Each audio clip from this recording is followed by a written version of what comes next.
शिवलिंग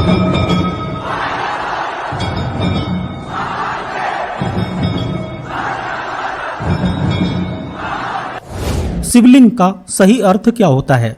शिवलिंग की पूजा करने का सही तरीका क्या है? क्या शिवलिंग की गलत तरीके से की गई पूजा आपको मुसीबत में डाल सकती है? दोस्तों, आज मैं आपको बाबा महाकाल के 12 ज्योतिर्लिंगों के ऐसे रहस्य बताने वाला हूँ जिन्हें शायद आपने कभी नहीं सुना होगा। 12 ज्योतिर्लिंग कहाँ कहाँ पर स्थित हैं, इनकी स्थापना कैसे हुई और कलयुग में इन ज्योतिर्लिंगों का क्या महत्व है। 12 ज्योतिर्लिंगों की सारी जानकारी एक साथ में, और वह भी पूरे विस्तार के साथ में, शायद आपको कहीं भी देखने को नहीं मिलेगी।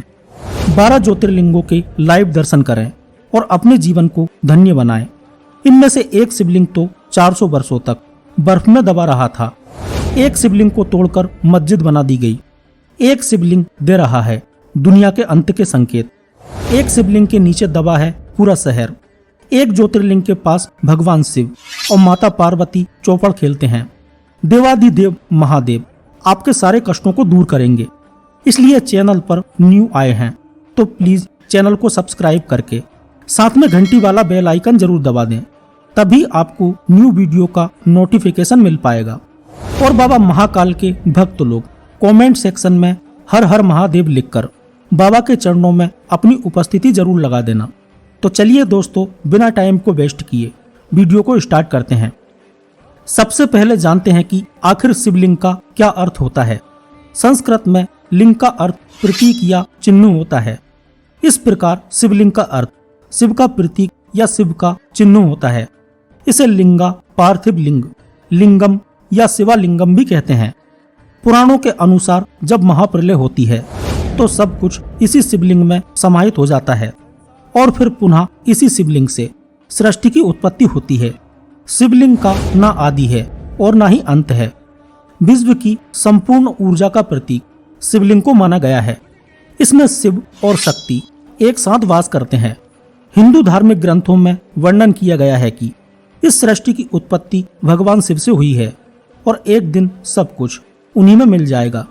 शिवलिंग के 3 भाग होते हैं। पहला जो जमीन को स्पर्श करता है, दूसरा जिस पर शिवलिंग स्थापित होता है, और तीसरा भाग जिसकी हम लोग पूजा करते हैं। हम में से लगभग सभी लोग यही जानते हैं कि शिवलिंग में भगवान शिव का वास है, लेकिन यह अधूरा सच है। वास्तव में शिवलिंग में तीनों देवों का निवास होता है। सबसे निचला हिस्सा जो जमीन से टिका रहता है वह ब्रह्मा जी का भाग है, जो इस सृष्टि के सृजन करते हैं।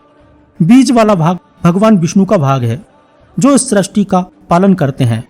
और तीसरा तथा सबसे ऊपर वाला भाग भगवान शिव का है, जो सृष्टि का विनाश करते हैं। शिवलिंग की आराधना करने से तीनों देवों की और माता शक्ति की आराधना के साथ साथ सभी देवताओं की पूजा एक साथ हो जाती है। शिवलिंग की पूजा करने का सही नियम क्या है, यह हम वीडियो में आगे जानेंगे। इससे पहले हम भगवान शिव के 12 ज्योतिर्लिंगों के बारे में जान लेते हैं। नंबर 1 पर है श्री सोमनाथ। गुजरात प्रांत के काठियावाड़ क्षेत्र में समुद्र के किनारे सोमनाथ नामक विश्व प्रसिद्ध मंदिर में यह ज्योतिर्लिंग स्थापित है। पहले यह क्षेत्र प्रभास क्षेत्र के नाम से जाना जाता था। यहीं भगवान श्री कृष्ण ने जरा नामक व्याध के बाण को निमित्त बनाकर अपनी देह का त्याग किया था। यहाँ के ज्योतिर्लिंग की कथा पुराणों में इस प्रकार से वर्णित है कि प्राचीन समय में दक्ष प्रजापति ने कन्याओं का विवाह चंद्रदेव के साथ किया था। दक्ष की सभी कन्याओं में रोहिणी सबसे सुंदर थी। चंद्र को सभी पत्नियों में से सबसे अधिक प्रेम रोहिणी से ही था। इस बात से दक्ष की शेष 26 पुत्रियों को रोहिणी से जलन होने लगी। जब ये बात प्रजापति दक्ष को पता चली तो उसने क्रोधित होकर चंद्रमा को धीरे धीरे खत्म होने का शाप दे दिया। दक्ष के शाप से चंद्रदेव धीरे धीरे खत्म होने लगे। इस शाप से मुक्ति के लिए ब्रह्मा जी ने चंद्र को प्रभास क्षेत्र यानी सोमनाथ में शिव जी की प्रसन्नता के लिए तपस्या करने को कहा। चंद्र ने सोमनाथ में शिवलिंग की स्थापना करके उसकी तपस्या शुरू कर दी। चंद्रमा के कठोर तप से प्रसन्न होकर शिव जी वहां प्रकट हुए और चंद्र को शाप से मुक्त करके अमरता का वरदान प्राप्त किया। शाप की वजह से चंद्रमा की कृष्ण पक्ष में एक एक कला क्षीण होती है, लेकिन भगवान शिव के वरदान से पुनः शुक्ल पक्ष में एक एक कला बढ़ती है और पूर्णिमा को पूर्ण रूप प्राप्त होता है। क्योंकि भगवान चंद्रदेव का एक नाम सोम भी है, इसलिए इसे सोमनाथ शिवलिंग भी कहा जाता है। यहाँ पर मंदिर कब और किसने बनाया, इसकी जानकारी आज तक किसी के पास नहीं है। इस मंदिर को कई बार विदेशी आक्रमणकारियों द्वारा नष्ट किया गया, खूब लूटा गया, लेकिन हर बार इसका जीर्णोद्धार करवाया गया। हाल ही में हुई एक खोज से पता चला है कि इस मंदिर के नीचे एल के आकार की एक 3 मंजिला इमारत दबी हुई है। हालांकि इस पर अभी शोध जारी है। समुद्र के किनारे मंदिर के दक्षिण में एक बाण स्तंभ है। ये बाण स्तंभ बहुत प्राचीन है। इस बात की जानकारी किसी के पास नहीं है कि इसे कब बनाया गया था, लेकिन इतिहास की गहराइयों में जाने के बाद 6वीं शताब्दी से बाण स्तंभ का उल्लेख इतिहास में मिलता है। इसके जानकार बताते हैं कि बाण स्तंभ एक दिशा दर्शक स्तंभ है, जिसके ऊपरी सिरे पर एक तीर यानी बाण बनाया गया है, जिसका मुंह समुद्र की ओर है। इस बाण स्तंभ पर लिखा है आसमुद्रांत दक्षिण ध्रुव पर्यंत आबाधित ज्योति मार्ग। इसका मतलब यह है कि समुद्र के इस बिंदु से दक्षिणी ध्रुव तक सीधी रेखा में एक भी अवरोध या बाधा नहीं है। इस पंक्ति का सरल अर्थ यह है कि सोमनाथ मंदिर के उस बिंदु से लेकर दक्षिणी ध्रुव तक अर्थात अंटार्कटिका तक एक सीधी रेखा खींची जाए तो बीच में एक भी पहाड़ या भूखंड का टुकड़ा नहीं आता है। यह कहना कि इस स्तंभ की सीध में एक भी भूखंड नहीं है, ये बड़ी बात है, क्योंकि यह ज्ञान तो किसी विमान में चढ़कर ही प्राप्त किया जा सकता है। सैटेलाइट से भी यह जाना जा सकता है। पृथ्वी का एरियल व्यू इसे बता सकता है। आप गूगल मैप पर जाएं और खुद ही चेक कर लें। इससे पता चलता है कि हमारे पूर्वज नक्शा बनाने में पारंगत थे। उन्हें यह भी पता था कि पृथ्वी गोल है और यह भी जानते थे कि उत्तरी ध्रुव और दक्षिणी ध्रुव किधर हैं। खैर, इस विषय पर हम किसी दूसरे वीडियो में बात करेंगे, लेकिन आप कमेंट सेक्शन में हर हर महादेव जरूर लिख देना। नंबर 2 पर है मल्लिका अर्जुन। आंध्र प्रदेश में कृष्णा नदी के तट पर दक्षिण का कैलाश कहे जाने वाले श्री शैल पर्वत पर श्री मल्लिका अर्जुन ज्योतिर्लिंग स्थित है। महाभारत, शिव पुराण तथा पद्म पुराण आदि धर्म ग्रंथों में इसकी महिमा और महत्ता का विस्तार से वर्णन किया गया है। पुराणों में इस ज्योतिर्लिंग की कथा का इस प्रकार से वर्णन है कि एक समय की बात है, भगवान शंकर के दोनों पुत्र श्री गणेश और श्री कार्तिकेय विवाह के लिए परस्पर झगड़ने लगे। प्रत्येक का आग्रह था कि पहले मेरा विवाह किया जाए। उन्हें लड़ते झगड़ते देखकर भगवान शंकर और मां भवानी ने कहा कि तुम लोगों में से जो पहले पृथ्वी का चक्कर लगाकर यहाँ वापस लौटकर आएगा, उसी का विवाह पहले किया जाएगा। माता पिता की यह बात सुनकर श्री कार्तिकेय तो अपने वाहन मयूर पर विराजित होकर तुरंत पृथ्वी की परिक्रमा के लिए निकल पड़े। लेकिन गणेश जी के लिए तो यह बड़ा ही कठिन कार्य था, क्योंकि एक तो उनकी काया बहुत मोटी थी और दूसरी बात उनका वाहन भी मूसक था। ऐसे में कार्तिकेय से जीतना उनके लिए असंभव था। लेकिन उनकी काया जितनी मोटी थी, बुद्धि उसी के अनुपात में सूक्ष्म और तीक्ष्ण थी। उन्होंने बिना देर किए पृथ्वी की परिक्रमा का एक सुगम उपाय खोज निकाला और सामने बैठे माता पिता का पूजन करने के पश्चात उनकी 7 परिक्रमा करके उन्होंने पृथ्वी की परिक्रमा का कार्य पूरा किया। जब तक कार्तिकेय पूरी पृथ्वी का चक्कर लगाकर लौटे, तब तक गणेश जी का सिद्धि और बुद्धि नाम की 2 कन्याओं के साथ विवाह हो चुका था और उन्हें क्षेम तथा लाभ नामक 2 पुत्र भी प्राप्त हो चुके थे। यह सब देखकर स्वामी कार्तिकेय अत्यंत रुष्ट होकर क्रोंच पर्वत पर चले गए। देवी देवताओं ने उन्हें काफी मनाने की कोशिश की, लेकिन वह नहीं माने। माता पार्वती भी वहां उन्हें मनाने पहुंची। पीछे से भगवान शंकर भी वहां पहुंचकर ज्योतिर्लिंग के रूप में प्रकट हुए। तब से यह मल्लिका अर्जुन ज्योतिर्लिंग के नाम से प्रख्यात हुए। मल्लिका माता पार्वती को कहा जाता है, जबकि अर्जुन भगवान शिव को कहा जाता है।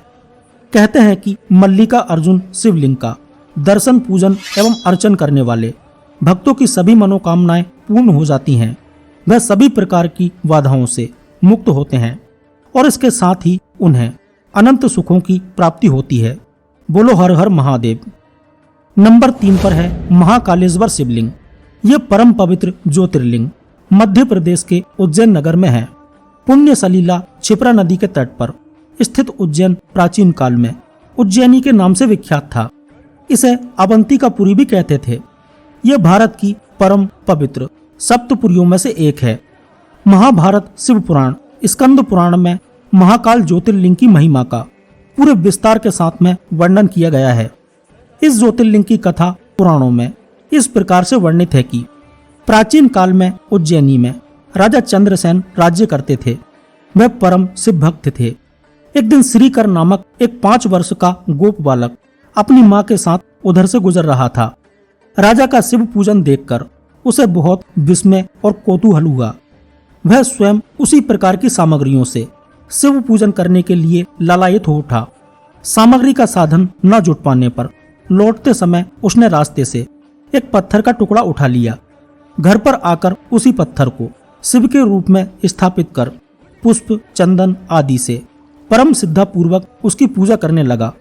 माता भोजन करने के लिए बुलाने आई, किंतु वह पूजा छोड़कर उठने के लिए किसी भी प्रकार से तैयार नहीं हुआ। अंत में माता ने झल्लाकर पत्थर का वह टुकड़ा उठाकर दूर फेंक दिया।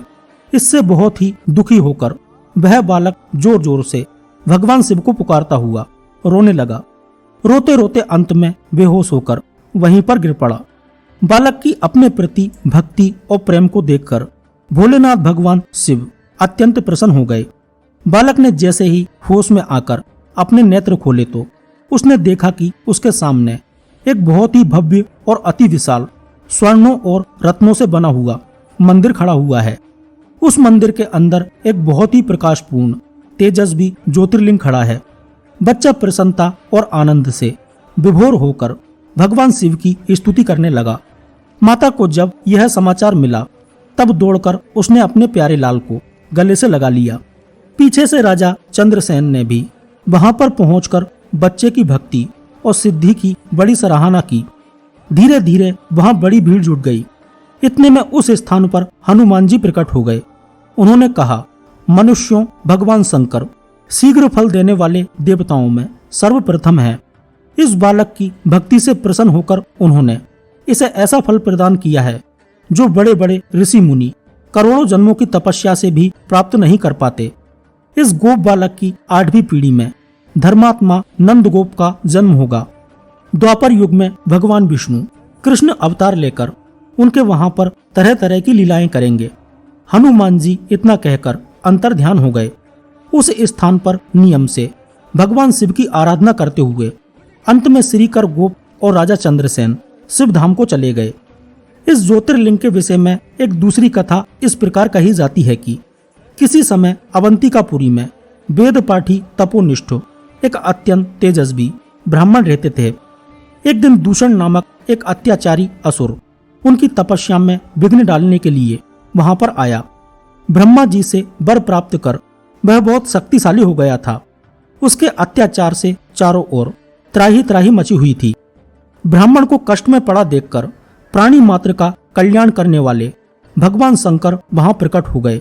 उन्होंने एक हुंकार मात्र से उस दारुण अत्याचारी दानव को वहीं जलाकर भस्म कर दिया।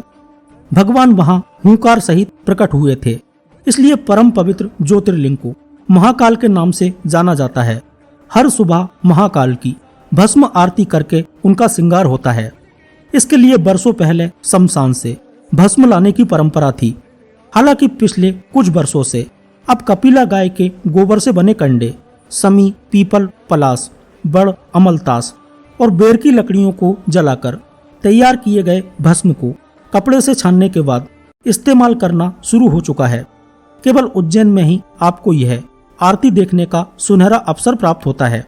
दरअसल भस्म को सृष्टि का सार माना जाता है, इसलिए प्रभु हमेशा इसे धारण किए हुए रहते हैं। महिलाएं इस आरती को नहीं देख सकती, उन्हें घूंघट करके रहना पड़ता है। और यहाँ पुजारी भी केवल एक धोती में रहकर ही महाकाल की पूजा करते हैं। इसके अलावा कोई भी मुख्यमंत्री या प्रधानमंत्री महाकाल की नगरी में रात नहीं रुक सकता। यदि कोई ऐसा करता है तो उसकी मृत्यु हो जाती है, क्योंकि उज्जैन के केवल एक ही राजा हैं और वह है महाकाल। बाबा महाकाल के भक्त लोग कमेंट सेक्शन में जय श्री महाकाल जरूर लिख देना। नंबर 4 पर है श्री ओंकारेश्वर ममलेश्वर शिवलिंग। यह ज्योतिर्लिंग भी मध्य प्रदेश में पवित्र नर्मदा नदी के तट पर स्थित है। इस स्थान पर नर्मदा के 2 धाराओं में विभक्त हो जाने के बीच में एक टापू सा बन गया है। इस टापू को मानधाता पर्वत या शिवपुरी कहते हैं। नदी की एक धारा इस पर्वत के उत्तर की ओर और दूसरी दक्षिण की ओर होकर बहती है। दक्षिण वाली धारा ही मुख्य धारा मानी जाती है। इसी मानधाता पर्वत पर श्री ओंकारेश्वर ज्योतिर्लिंग का मंदिर स्थित है।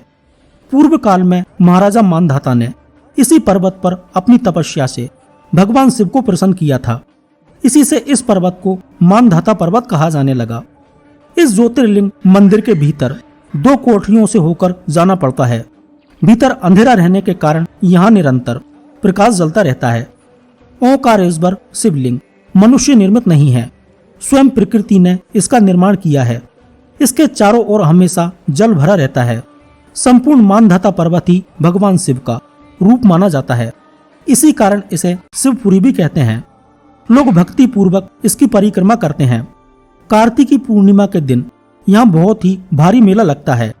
यहाँ लोग भगवान शिव जी को चने की दाल चढ़ाते हैं और रात्रि में शिव आरती का कार्यक्रम बड़ी भव्यता के साथ होता है। तीर्थ यात्रियों को इसके दर्शन अवश्य करने चाहिए। इस ओंकारेश्वर ज्योतिर्लिंग के भी 2 रूप हैं। एक को ममलेश्वर के नाम से जाना जाता है। यह नर्मदा के दक्षिण तट पर ओंकारेश्वर से थोड़ी दूरी पर हटकर है।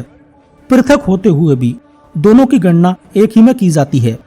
लिंग के 2 स्वरूप होने की कथा पुराणों में इस प्रकार से बताई गई है।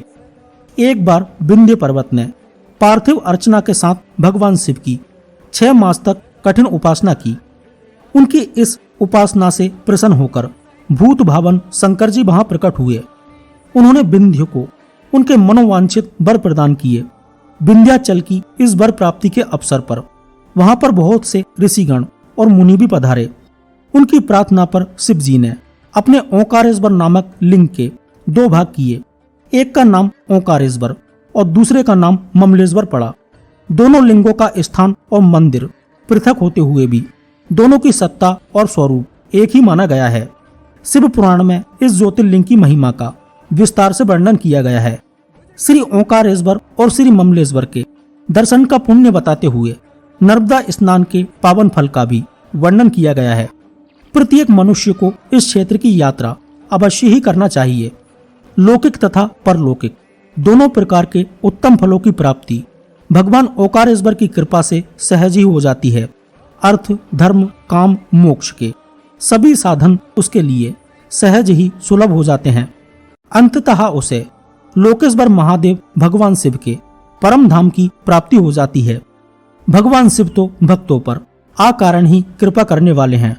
फिर जो लोग यहाँ आकर उनका दर्शन करते हैं, उनके सौभाग्य के विषय में कहना ही क्या है। उनके लिए तो सभी प्रकार के उत्तम पुण्य मार्ग सदा सदा के लिए खुल जाते हैं। ओंकारेश्वर ज्योतिर्लिंग को लेकर धार्मिक मान्यता है कि बाबा भोलेनाथ यहाँ रात्रि में शयन के लिए आते हैं। कहते हैं कि पृथ्वी पर ये एकमात्र ऐसा मंदिर है जहाँ शिव पार्वती रोज 64 पासे खेलते हैं। रात्रि में शयन आरती के बाद यहाँ प्रतिदिन चौपड़ बिछाए जाते हैं और गर्भगृह बंद कर दिया जाता है। अगली सुबह ये पासे बिखरे हुए मिलते हैं। आश्चर्य की बात यह है कि जिस मंदिर के भीतर रात के समय परिंदा भी पर नहीं मार पाता, वहां हर दिन चौपड़ बिखरे पाए जाते हैं। नंबर 5 पर है केदारनाथ ज्योतिर्लिंग।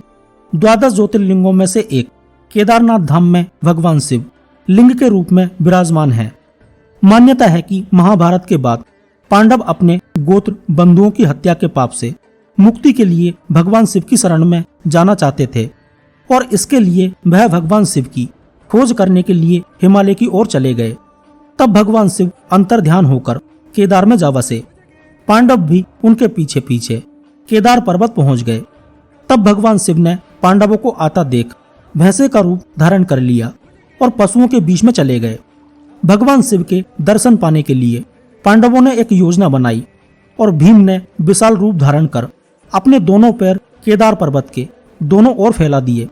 सभी पशु भीम के पैरों के बीच से गुजर गए, लेकिन भैंसे के रूप में भगवान शिव भीम के पैर के नीचे से नहीं निकले। तभी भगवान शिव को पहचान कर भीम ने भैंसे को पकड़ना चाहा तो वह धरती में समाने लगा। तब भीम ने भैंसे का पिछला भाग कसकर पकड़ लिया। भगवान शिव पांडवों की भक्ति से प्रसन्न हुए और उन्हें दर्शन देकर पाप से मुक्त कर दिया। कहा जाता है कि तभी से भगवान शिव की यहाँ भैंसे की पीठ की आकृति के रूप में पूजा की जाती है। मान्यता है कि इस भैंसे का मुख नेपाल में निकला है, जहाँ भगवान शिव की पूजा पशुपतिनाथ के रूप में की जाती है। यह भी कहा जाता है कि हिमालय के केदार पर्वत पर भगवान विष्णु के अवतार तपस्वी नर और नारायण ऋषि ने तपस्या की थी। उनकी आराधना से प्रसन्न होकर भगवान शिव प्रकट हुए, जिसके बाद नर और नारायण ऋषि ने भगवान शिव से ज्योतिर्लिंग के रूप में सदा वास करने का वर प्राप्त किया। यदि बात करें इस मंदिर के रहस्यों की तो कई चौंकाने वाले रहस्य आपको अचंभित कर सकते हैं। यह मंदिर 13वीं शताब्दी से 17वीं शताब्दी तक लगभग 400 वर्षों तक बर्फ में दबा हुआ था, लेकिन जब यह मंदिर बाहर निकला तो पूरी तरह से सुरक्षित था। वैज्ञानिकों के अनुसार मंदिर की दीवार और पत्थरों पर आज भी इसके निशान देखे जा सकते हैं। यह मंदिर कटवा पत्थरों के भूरे रंग के विशाल और मजबूत शिलाखंडों को जोड़कर बनाया गया है। 6 फुट ऊंचे चबूतरे पर खड़े 85 फुट ऊंचे 187 फुट लंबे और 80 फुट चौड़े मंदिर की दीवारें 12 फुट मोटी हैं। यह आश्चर्य ही है कि इतने भारी पत्थरों को इतनी ऊंचाई पर लाकर व तराश कर कैसे मंदिर की शक्ल दी गई होगी। खासकर यह विशालकाय छत कैसे खंभों पर रखी गई होगी। पत्थरों को एक दूसरे से जोड़ने के लिए इंटरलॉकिंग तकनीक का इस्तेमाल किया गया है। यह मंदिर मौजूद मंदिर के पीछे सर्वप्रथम पांडवों ने बनवाया था, लेकिन वक्त के थपेड़े की मार के चलते यह मंदिर लुप्त हो गया। तब इस मंदिर का निर्माण 508 ईसा पूर्व जन्मे और 476 ईसा पूर्व देह त्याग गए आदि शंकराचार्य ने करवाया था। इस मंदिर के पीछे ही उनकी समाधि है। इसका गर्भगृह अपेक्षाकृत प्राचीन है। दीपावली महापर्व के दूसरे दिन शीत ऋतु में मंदिर के द्वार बंद कर दिए जाते हैं।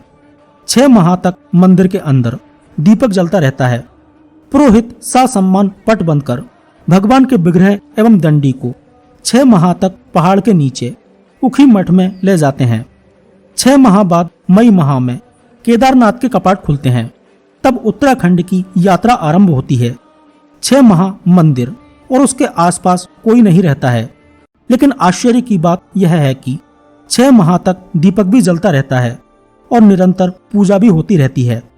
कपाट खुलने के बाद यह भी आश्चर्य का विषय है कि वैसी की वैसी ही साफ सफाई मिलती है जैसे कि छोड़कर गए थे। 16 जून 2013 की रात प्रकृति ने कहर बरपाया था। जल प्रलय से कई बड़ी बड़ी और मजबूत इमारतें ताश के पत्तों की तरह ढहकर पानी में बह गई थी, लेकिन केदारनाथ मंदिर का कुछ भी नहीं बिगड़ा। आश्चर्य तो तब हुआ जब पीछे पहाड़ी से पानी के बहाव में लुढ़कती हुई विशालकाय चट्टान आई और अचानक वह मंदिर के पीछे ही रुक गई। उस चट्टान के रुकने से बाढ़ का जल 2 भागों में विभक्त हो गया और मंदिर कहीं ज्यादा सुरक्षित हो गया। इस प्रलय में लगभग 10,000 लोगों की मौत हो गई थी। पुराणों की भविष्यवाणी के अनुसार इस समूचे क्षेत्र के तीर्थ लुप्त हो जाएंगे। नंबर 6 पर है श्री भीमेश्वर शिवलिंग। यह ज्योतिर्लिंग पुणे से लगभग 100 किलोमीटर दूर सह्याद्री की पहाड़ी पर स्थित है। इसे भीमा शंकर भी कहते हैं। इस ज्योतिर्लिंग की स्थापना के विषय में शिव पुराण में यह कथा वर्णित है कि प्राचीन काल में भीम नामक एक महाप्रतापी राक्षस था। वह कामरूप प्रदेश में अपनी मां के साथ रहता था। वह महाबली राक्षस राज रावण के छोटे भाई कुंभकर्ण का पुत्र था, लेकिन उसने अपने पिता को कभी नहीं देखा था। उसके होश संभालने के पूर्व ही भगवान राम के द्वारा कुंभकर्ण का वध कर दिया गया था। जब वह युवा अवस्था को प्राप्त हुआ तब उसकी माता ने उससे सारी बातें बताई। भगवान विष्णु के अवतार श्री रामचंद्र जी द्वारा अपने पिता के वध की बात सुनकर वह महाबली राक्षस अत्यंत क्रोधित हो उठा। वह निरंतर भगवान श्री हरि के वध का उपाय सोचने लगा। उसने अपने अभिष्ट की प्राप्ति के लिए 1000 वर्ष तक कठिन तपस्या की। उसकी तपस्या से प्रसन्न होकर ब्रह्मा जी ने उसे लोक विजयी होने का वर दिया। अब तो वह राक्षस ब्रह्मा जी के उस बर के प्रभाव से सारे प्राणियों को पीड़ित करने लगा। उसने देवलोक पर आक्रमण करके इंद्र आदि सारे देवताओं को वहां से बाहर निकाल दिया। पूरे देवलोक पर अब भीम का अधिकार हो गया था। इसके बाद उसने भगवान श्री हरि को भी युद्ध में परास्त कर दिया था। श्री हरि को पराजित करने के पश्चात उसने काम रूप के परम शिव भक्त राजा सुदक्षिण पर भी आक्रमण करके उनके मंत्रियों अनुचरों सहित बंदी बना लिया। इस प्रकार धीरे धीरे उसने सारे लोगों पर अपना अधिकार जमा लिया था। उसके अत्याचारों से वेदों, पुराणों, शास्त्रों और स्मृतियों का सर्वत्र एकदम लोप हो गया। वह किसी को कोई भी धार्मिक कृत्य नहीं करने देता था। इस प्रकार यज्ञ, दान, तप, स्वाध्याय आदि के सारे काम एकदम रुक गए। भीम के अत्याचार की भीषणता से घबराकर ऋषि मुनि और देवगण भगवान शिव की शरण में गए और उनसे अपना तथा अन्य सारे प्राणियों का दुख कहा। उनकी यह प्रार्थना सुनकर भगवान शिव ने कहा, मैं शीघ्र ही उस अत्याचारी राक्षस का संहार करूंगा। उसने मेरे प्रिय भक्त कामरूप नरेश सुदक्षिण को भी अपने सेवकों सहित बंदी बना लिया है। वह अत्याचारी असुर अब और अधिक जीवित रहने का अधिकारी नहीं है। भगवान शिव से यह आश्वासन पाकर ऋषि मुनि और देवगण अपने अपने स्थान को लौट गए। इधर राक्षस भीम के बंदी गृह में पड़े हुए सुदक्षिण ने भगवान शिव का ध्यान किया। वे अपने सामने पार्थिव शिवलिंग रखकर अर्चना कर रहे थे। उन्हें ऐसा करते देख क्रोधित होकर राक्षस भीम ने अपनी तलवार से उस पार्थिव शिवलिंग पर प्रहार किया, किंतु उसकी तलवार का स्पर्श उस लिंग से हो ही नहीं पाया कि उसके भीतर से साक्षात शंकर जी प्रकट हो गए। उन्होंने अपनी हुंकार मात्र से उस राक्षस को वहीं जलाकर भस्म कर दिया। भगवान शिव जी का यह अद्भुत कृत्य देखकर सारे ऋषि मुनि और देवगण वहां एक होकर उनकी स्तुति करने लगे।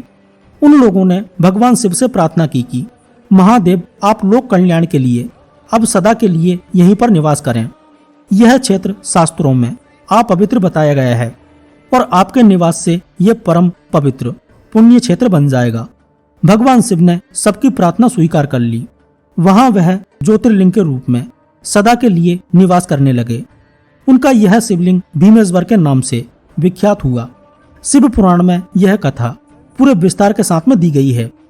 इस ज्योतिर्लिंग की महिमा अमोघ है। इसके दर्शन का फल कभी व्यर्थ नहीं जाता।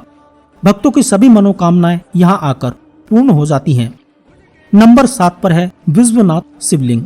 12 ज्योतिर्लिंगों में से एक ज्योतिर्लिंग काशी में है, जिसे बाबा विश्वनाथ कहते हैं। काशी को बनारस और वाराणसी भी कहते हैं। शिव और काल भैरव की यह नगरी अद्भुत है, जिसे सप्तपुरियों में शामिल किया गया है। 2 नदियों वरुणा और असी के मध्य होने के कारण इसका नाम वाराणसी पड़ा। कहते हैं कि गंगा किनारे बसी काशी नगरी भगवान के त्रिशूल की नोक पर वसी है, जहाँ 12 ज्योतिर्लिंगों में से एक काशी विश्वनाथ विराजमान है। पतित पावनी भागीरथी गंगा के तट पर धनुषाकारी बसी हुई यह काशी नगरी वास्तव में पाप नाशिनी है। भगवान शंकर को यह गद्दी अत्यंत प्रिय है, इसलिए उन्होंने इसे अपनी राजधानी एवं अपना नाम काशीनाथ रखा है। पुराणों के अनुसार पहले यह भगवान विष्णु की पुरी थी, जहाँ श्री हरि के आनंदाश्रु गिरे थे। वहाँ बिंदु सरोवर बन गया और प्रभु यहाँ बिंदु माधव के नाम से प्रतिष्ठित हुए। महादेव को काशी इतनी अच्छी लगी कि उन्होंने इस पावनपुरी को विष्णु जी से अपने नित्य आवास के लिए मांग लिया। तब से काशी उनका निवास स्थान बन गई। कहते हैं कि विष्णु जी ने अपने चिंतन से यहाँ एक पुष्करणी का निर्माण किया और लगभग 50,000 वर्षों तक यहाँ घोर तपस्या करते रहे। चीनी यात्री हैंसांग के अनुसार उनके समय में काशी में 100 मंदिर थे, किंतु मुस्लिम आक्रमणकारियों ने सभी मंदिर ध्वस्त कर मस्जिदों का निर्माण किया। ईसा पूर्व 11वीं सदी में राजा हरिश्चंद्र ने जिस विश्वनाथ मंदिर का जीर्णोद्धार करवाया था, बाद में उसका सम्राट विक्रमादित्य ने जीर्णोद्धार करवाया था। उसे ही 1194 में मोहम्मद गोरी ने लूटने के बाद तुड़वा दिया था। इतिहासकारों के अनुसार इस भव्य मंदिर को सन 1194 में मोहम्मद गोरी द्वारा तोड़ा गया था। इसे फिर से बनाया गया, लेकिन एक बार फिर से इसे सन 1447 में जौनपुर के सुल्तान महमूद शाह द्वारा तोड़ दिया गया। पुनः सन 1585 ईस्वी में राजा टोडरमल की सहायता से पंडित नारायण भट्ट द्वारा इस स्थान पर फिर से एक भव्य मंदिर का निर्माण किया गया। इस भव्य मंदिर को सन 1632 में शाहजहां ने आदेश पारित कर इसे तोड़ने के लिए सेना भेज दी। सेना हिंदुओं के प्रबल प्रतिरोध के कारण विश्वनाथ मंदिर के केंद्रीय मंदिर को तोड़ नहीं सकी, लेकिन काशी के 63 अन्य मंदिर तोड़ दिए गए। Doctor A.S. भट्ट ने अपनी किताब दानहारावली में इसका जिक्र किया है कि टोडरमल ने मंदिर का पुनर्निर्माण 1585 में करवाया था। 18 अप्रैल 1669 को औरंगजेब ने एक फरमान जारी कर काशी विश्वनाथ मंदिर ध्वस्त करने का आदेश दिया था। यह फरमान एशियाटिक लाइब्रेरी कोलकाता में आज भी सुरक्षित है। उस समय के लेखक साकी मुस्तइद खां द्वारा लिखित मासीदे आलमगीरी में इस ध्वंस का वर्णन है। औरंगजेब के आदेश पर यहाँ का मंदिर तोड़कर एक ज्ञानवापी मस्जिद बनाई गई। 2 सितंबर 1669 को औरंगजेब को मंदिर तोड़ने का कार्य पूरा होने की सूचना दी गई। ऐसी मान्यता है कि वाराणसी या काशी में मनुष्य के देहावसान पर स्वयं महादेव उसे मुक्तिदायक तारक मंत्र का उपदेश करते हैं। इसलिए अधिकतर लोग यहाँ काशी में अपने जीवन का अंतिम समय बिताने के लिए आते हैं और मरने तक यहीं रहते हैं। इसके लिए काशी में पर्याप्त व्यवस्था की गई है। वाराणसी कई शताब्दियों से हिंदू मोक्ष तीर्थ स्थल माना जाता है। शास्त्र मता अनुसार जब मनुष्य की मृत्यु हो जाती है तो मोक्ष हेतु मृतक की अस्थियां यहाँ पर गंगा में विसर्जित की जाती हैं। यह शहर सप्त मोक्षदायिनी नगरी में से एक है। मिस्र, बगदाद, तेहरान, मक्का, रोम, एथेंस, यरूशलेम, बाइबलोस, जोरिको, मोहनजोदड़ो, हड़प्पा, लोनान, मोसुल आदि नगरों की दुनिया के प्राचीन नगरों में गिनती की जाती है। लेकिन पौराणिक और ऐतिहासिक तथ्यों के अनुसार दुनिया का सबसे प्राचीन शहर वाराणसी है। दुनिया ना भी माने तो यह भारत का सबसे प्राचीन शहर है। शहरों और नगरों में बसा हट के अब तक प्राप्त साक्ष्यों के आधार पर एशिया का सबसे प्राचीन शहर वाराणसी को ही माना जाता है। इसमें लोगों के निवास के प्रमाण 3000 साल से अधिक पुराने हैं। हालांकि कुछ विद्वान इसे करीब 5000 साल पुराना मानते हैं, लेकिन हिंदू धर्म ग्रंथों में मिलने वाले उल्लेख के अनुसार यह और भी अधिक पुराना शहर है। विश्व के सर्वाधिक प्राचीन ग्रंथ ऋग्वेद में काशी का उल्लेख मिलता है। इसका उल्लेख महाभारत और उपनिषद में भी किया गया है। भगवान बुद्ध ने बोध गया में ज्ञान प्राप्त कर यहीं पर अपना पहला प्रवचन दिया था। जैनियों के 3 तीर्थंकरों का जन्म यहीं हुआ, इसलिए यह तीनों धामों के लिए पवित्र स्थल है। कबीर ने यहीं पर बैठकर अपने संदेश को दुनिया में फैलाया। तुलसीदास जी ने यहीं बैठकर रामचरितमानस की रचना की। इस तरह काशी कई महात्मा और संतों की पुण्य स्थली है। भगवान बुद्ध और शंकराचार्य के अलावा रामानुज, वल्लभाचार्य, संत कबीर, गुरु नानक, तुलसीदास, चैतन्य महाप्रभु, रेदास आदि अनेक संत इस नगरी में आए। नंबर 8 पर है त्र्यंबकेश्वर ज्योतिर्लिंग। यह ज्योतिर्लिंग महाराष्ट्र प्रांत में नासिक से 30 किलोमीटर दूर पश्चिम में स्थित है। इस ज्योतिर्लिंग की स्थापना के विषय में शिव पुराण में यह कथा वर्णित है कि एक बार महर्षि गौतम के तपोवन में रहने वाले ब्राह्मणों की पत्नियां किसी बात पर उनकी पत्नी अहिल्या से नाराज हो गईं। उन्होंने अपने पतियों को ऋषि गौतम का अपकार करने के लिए प्रेरित किया। उन ब्राह्मणों ने इसके निमित्त भगवान श्री गणेश की आराधना की। उनकी आराधना से प्रसन्न हो गणेश जी ने प्रकट होकर उनसे वर मांगने को कहा। उन ब्राह्मणों ने कहा, प्रभु यदि आप हम पर प्रसन्न हैं तो किसी प्रकार ऋषि गौतम को इस आश्रम से बाहर निकाल दें। उनकी यह बात सुनकर गणेश जी ने उन्हें ऐसा वर मांगने के लिए समझाया, किंतु वे अपने आग्रह पर अटल रहे। अंततः गणेश जी को विवश होकर उनकी बात मानना पड़ी। अपने भक्तों का मन रखने के लिए वे एक दुर्बल गाय का रूप धारण करके ऋषि गौतम के खेत में जाकर रहने लगे। गाय को फसल चरते देखकर ऋषि बड़ी नरमी के साथ हाथ में तृण लेकर उसे हाँकने के लिए लपके। उन तृणों का स्पर्श होते ही वह गाय वहीं मरकर गिर पड़ी। अब तो बड़ा हाहाकार मचा। सारे ब्राह्मण एकत्र हो गो हत्यारा कहकर ऋषि गौतम की वे इज्जती करने लगे। ऋषि गौतम इस घटना से बहुत आश्चर्यचकित और दुखी थे। अब उन सारे ब्राह्मणों ने कहा कि तुम्हें ये आश्रम छोड़कर अन्य कहीं दूसरी जगह चले जाना चाहिए। गो हत्यारे के निकट रहने से हमें भी पाप लगेगा। विवश होकर ऋषि गौतम अपनी पत्नी अहिल्या के साथ वहां से 1 कोस दूर जाकर रहने लगे, किंतु उन ब्राह्मणों ने वहां भी उनका रहना दुभर कर दिया। वे कहने लगे, गो हत्या के कारण तुम्हें अब वेद पाठ और यज्ञ आदि करने का कोई अधिकार नहीं रह गया है। तब अत्यंत अनुनय भाव से ऋषि गौतम ने उन ब्राह्मणों से प्रार्थना की कि आप लोग मेरे प्रायश्चित और उद्धार का कोई उपाय बताएं। तब उन्होंने कहा, गौतम, तुम अपने पाप को सबको बताते हुए 3 बार पूरी पृथ्वी की परिक्रमा करो, फिर लौटकर यहाँ पर 1 महीने तक व्रत करो। इसके बाद ब्रह्मागिरी की 101 परिक्रमा करने के बाद तुम्हारी शुद्धि होगी। अथवा गंगा जी को लाकर उनके जल से स्नान करके 1 करोड़ पार्थिव शिवलिंगों से शिव जी की आराधना करो। इसके बाद पुनः गंगा जी में स्नान करके इस ब्रह्मगिरी की 11 बार परिक्रमा करो। फिर 100 घड़ों के पवित्र जल से पार्थिव शिवलिंगों को स्नान कराने से तुम्हारा उद्धार होगा। ब्राह्मणों के कथन अनुसार महर्षि गौतम वे सारे कार्य पूरे करके अपनी पत्नी के साथ पूर्णतः तल्लीन होकर भगवान शिव की आराधना करने लगे। इससे प्रसन्न हो भगवान शिव ने प्रकट होकर उनसे वर मांगने को कहा। महर्षि गौतम ने उनसे कहा, भगवान, मैं यही चाहता हूँ कि आप मुझे गौ हत्या के पाप से मुक्त कर दें।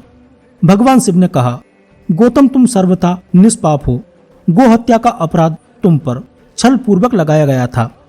छल पूर्वक ऐसा करने वाले तुम्हारे आश्रम के ब्राह्मणों को मैं दंड देना चाहता हूँ। इस पर महर्षि गौतम ने कहा कि प्रभु, उन्हीं के निमित्त से तो मुझे आपका दर्शन प्राप्त हुआ है। अब उन्हें मेरा परम हित समझकर उन पर आप क्रोध न करें। बहुत से ऋषियों, मुनियों और देवगणों ने वहां एकत्र होकर गौतम की बात का अनुमोदन करते हुए भगवान शिव से सदा वहां निवास करने की प्रार्थना की। वे उनकी बात मानकर वहां पर त्रंब ज्योतिर्लिंग के नाम से स्थित हो गए। गौतम जी द्वारा लाई गई गंगा जी भी वहां पास में गोदावरी के नाम से प्रवाहित होने लगी। यह ज्योतिर्लिंग समस्त पुण्यों को प्रदान करने वाला है। त्र्यंबकेश्वर मंदिर बहुत ही प्राचीन है। मंदिर के अंदर एक छोटे से गड्ढे में 3 छोटे छोटे शिवलिंग हैं। ये 3 शिवलिंग ब्रह्मा, विष्णु और शिव के नाम से जाने जाते हैं। त्र्यंबकेश्वर मंदिर के पास 3 पर्वत स्थित हैं, जिन्हें ब्रह्मागिरी, नीलगिरी और गंगा के द्वार के नाम से जाना जाता है। ब्रह्मागिरी को शिव का स्वरूप माना जाता है। नीलगिरी पर्वत पर नीलांबिका देवी और दत्तात्रेय गुरु का मंदिर है। गंगा द्वार पर्वत पर देवी गोदावरी मंदिर है। मूर्ति के चरणों से बूंद बूंद करके जल टपकता रहता है, जो कि पास के एक कुंड में जमा हो जाता है। नंबर 9 पर है श्री वेदनाथ। यह ज्योतिर्लिंग बिहार प्रांत के संथाल परगने में स्थित है। शास्त्र और लोक दोनों में उसकी बड़ी प्रसिद्धि है। इसकी स्थापना के विषय में यह कथा कही जाती है कि एक बार राक्षस राज रावण ने हिमालय पर जाकर भगवान शिव का दर्शन प्राप्त करने के लिए बड़ी घोर तपस्या की। उसने एक एक करके अपने सिर काटकर शिवलिंग पर चढ़ाना शुरू किए। इस प्रकार उसने अपने 9 सिर वहां काटकर चढ़ा दिए।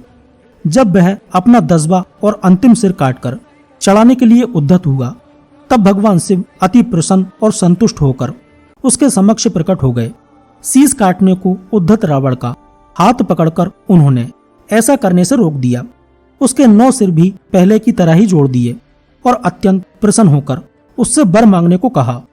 रावण ने वर के रूप में भगवान शिव से उस शिवलिंग को अपनी राजधानी लंका में ले जाने की अनुमति मांगी। भगवान शिव ने उसे यह वरदान तो दे दिया, लेकिन एक शर्त भी उसके साथ लगा दी। उन्होंने कहा, तुम शिवलिंग ले जा सकते हो, किंतु यदि रास्ते में इसे कहीं रख दोगे तो ये वहीं पर अचल हो जाएगा। तुम फिर इसे उठा ना सकोगे। रावण इस बात को स्वीकार कर शिवलिंग को उठाकर लंका के लिए चल पड़ा। चलते चलते एक जगह मार्ग में उसे लघु शंका करने की आवश्यकता महसूस हुई। वह उस शिवलिंग को एक अहीर के हाथ में थमाकर लघु शंका की निवृत्ति के लिए चल पड़ा। उस अहीर को शिवलिंग का भार बहुत अधिक लगा और वह उसे संभाल न सका। विवश होकर उसने शिवलिंग को वहीं भूमि पर रख दिया। रावण जब लौटकर आया, तब बहुत प्रयत्न करने के बाद भी उस शिवलिंग को किसी भी प्रकार न उठा सका। अंत में थककर उस पवित्र शिवलिंग पर अपने अंगूठे का निशान बनाकर उसे वहीं छोड़कर लंका को लौट गया। तत्पश्चात ब्रह्मा, विष्णु आदि देवताओं ने वहां आकर उस शिवलिंग का पूजन किया। इस प्रकार वहां उसकी प्रतिष्ठा कर वे लोग अपने अपने धाम को लौट गए। यही ज्योतिर्लिंग श्री वेदनाथ के नाम से जाना जाता है। यह श्री वेदनाथ ज्योतिर्लिंग अनंत फलों को देने वाला है। यह 11 अंगुल ऊंचा है। इसके ऊपर अंगूठे के आकार का गड्ढा है। कहा जाता है कि यह वही निशान है जिसे रावण ने अपने अंगूठे से बनाया था। यहाँ दूर दूर से तीर्थों का जल लाकर चढ़ाने का विधान है। रोग मुक्ति के लिए भी इस ज्योतिर्लिंग की महिमा बहुत प्रसिद्ध है। पुराणों में बताया गया है कि जो मनुष्य इस ज्योतिर्लिंग का दर्शन करता है उसे अपने समस्त पापों से छुटकारा मिल जाता है। उस पर भगवान शिव की कृपा सदा बनी रहती है। दैहिक, दैविक, भौतिक कष्ट उसके पास भूलकर भी नहीं आते। भगवान शंकर की कृपा से वह सारी बाधाओं, समस्त रोगों, शोकों से छुटकारा पा जाता है। उसे परम शांतिदायक शिव धाम की प्राप्ति होती है। नंबर 10 पर है श्री नागेश्वर ज्योतिर्लिंग। भगवान शिव का यह प्रसिद्ध ज्योतिर्लिंग गुजरात प्रांत में द्वारिकापुरी से लगभग 17 मील की दूरी पर स्थित है। इस पवित्र ज्योतिर्लिंग के दर्शन की शास्त्रों में बड़ी महिमा बताई गई है। कहा गया है कि जो श्रद्धा पूर्वक इसकी उत्पत्ति और महात्म्य की कथा सुनेगा वह सारे पापों से छुटकारा पाकर समस्त दुखों का भोग करता हुआ अंत में भगवान शिव के परम पवित्र दिव्य धाम को प्राप्त होगा। सुप्रिय नामक एक बड़ा धर्मात्मा और सदाचारी वैश्य था। वह भगवान शिव का अनन्य भक्त था। वह निरंतर उनकी आराधना, पूजन और ध्यान में तल्लीन रहता था। अपने सारे कार्य भगवान शिव को अर्पित करके करता था। मन, वचन, कर्म से वह पूर्णता शिवार्चन में ही तल्लीन रहता था। उसकी इस शिव भक्ति से दारुक नामक एक राक्षस बहुत क्रोधित रहता था। उसे भगवान शिव की यह पूजा किसी भी प्रकार से अच्छी नहीं लगती थी। वह निरंतर इस बात का प्रयत्न किया करता था कि उस सुप्रिय की पूजा अर्चना में विघ्न पहुंचे। एक बार सुप्रिय नौका पर सवार होकर कहीं जा रहा था। उस दुष्ट राक्षस दारुक ने यह उपयुक्त अवसर देखकर नौका पर आक्रमण कर दिया। उसने नौका में सवार सभी यात्रियों को पकड़कर अपनी राजधानी में ले जाकर कैद कर दिया। सुप्रिय कारागार में भी अपने नित्य नियम के अनुसार भगवान शिव की पूजा आराधना करने लगा। अन्य बंदी यात्रियों को भी वह शिव भक्ति की प्रेरणा देने लगा। दारुक ने जब अपने सेवकों से सुप्रिय के विषय में यह समाचार सुना तब वह अत्यंत क्रोधित होकर उस कारागार में आ पहुंचा। सुप्रिय उस समय भगवान शिव के चरणों में ध्यान लगाए बैठे हुए थे। आंखें बंद किए हुए बैठा हुआ था। उस राक्षस ने उसकी यह मुद्रा देखकर अत्यंत भीषण स्वर में उसे डांटते हुए कहा, अरे दुष्ट वैश्य, तू आंख बंद कर इस समय ये कौन सा उपद्रव और षड्यंत्र करने की बातें सोच रहा है। उसके यह कहने पर भी धर्मात्मा शिव भक्त सुप्रिय की समाधि भंग नहीं हुई। अब तो वह दारुक राक्षस क्रोध से एकदम पागल हो उठा। उसने तत्काल अपने अनुचरों को सुप्रिय तथा अन्य सभी बंदियों को मार डालने का आदेश दे दिया। सुप्रिय उसके इस आदेश से जरा भी विचलित और भयभीत नहीं हुआ। वह एकाग्र मन से अपनी और अन्य बंदियों की मुक्ति के लिए भगवान शिव से प्रार्थना करने लगा। उसे यह पूर्ण विश्वास था कि मेरे आराध्य भगवान शिव जी इस विपत्ति से मुझे अवश्य ही छुटकारा दिलाएंगे। उसकी प्रार्थना सुनकर भगवान शंकर जी उसी समय उस कारागार में एक ऊंचे स्थान में एक चमकते हुए सिंहासन पर उपस्थित होकर ज्योतिर्लिंग के रूप में प्रकट हो गए। उन्होंने इस प्रकार सुप्रिय को दर्शन देकर उसे अपना पशुपत अस्त्र भी प्रदान किया। इस अस्त्र से राक्षस दारुक तथा उसके सहायक का वध करके सुप्रिय शिव धाम को चला गया। भगवान शिव के आदेश अनुसार ही इस ज्योतिर्लिंग का नाम नागेश्वर पड़ा। नंबर 11 पर है रामेश्वर ज्योतिर्लिंग। इस धाम के विषय में पहले ही मैं आपको सब कुछ बता चुका हूँ। नंबर 12 पर है घुसमेश्वर ज्योतिर्लिंग। 12 ज्योतिर्लिंगों में यह अंतिम ज्योतिर्लिंग है। इसे घुसमेश्वर, घुश्रणेश्वर या घृष्णेश्वर भी कहा जाता है। यह महाराष्ट्र प्रदेश में दौलताबाद से 12 मील दूर बैरुल गांव के पास स्थित है। इस ज्योतिर्लिंग के बारे में एक पौराणिक कथा प्रचलित है जो कि इस प्रकार है। दक्षिण देश में देवगिरी पर्वत के पास सुधर्मा नाम का ब्राह्मण अपनी पत्नी सुदेहा के साथ निवास करता था। उनके जीवन का एक ही कष्ट था कि उन्हें कोई संतान नहीं थी। कई प्रयास के बाद भी उनके आंगन में बच्चे की किलकारी नहीं सुनाई पड़ी। तब ब्राह्मण की पत्नी सुदेहा ने अपनी छोटी बहन घुस्मा से अपने पति का विवाह करा दिया। घुस्मा भगवान शिव की परम भक्त थी। वह प्रतिदिन 100 पार्थिव शिवलिंग बनाकर पूरी भक्ति और निष्ठा से पूजा करती थी और फिर एक तालाब में उन्हें विसर्जित करती थी।